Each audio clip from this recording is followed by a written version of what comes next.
Hello, this is Africa. This is elephant population by country in Africa. So number 12 is Angola with 3,395 elephants.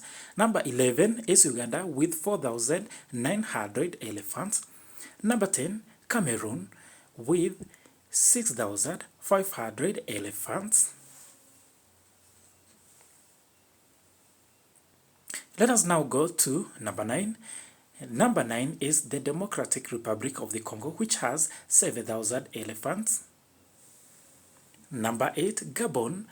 Gabon has 10,000 elephants. Number 7, Mozambique. Mozambique has 10,800 elephants.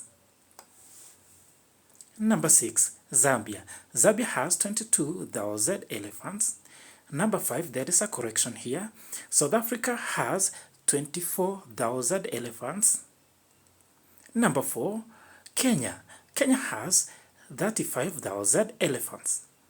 Guys, if you like what you're seeing, please make sure you subscribe, like and share this video as we continue. Now, let us go to number 3. Number 3, the country that takes that place is Tanzania, which has 60,000 elephants.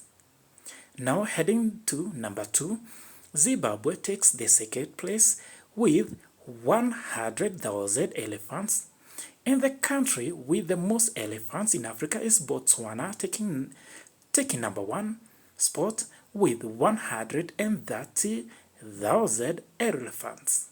Thank you so much for watching. Make sure you subscribe for more exciting videos.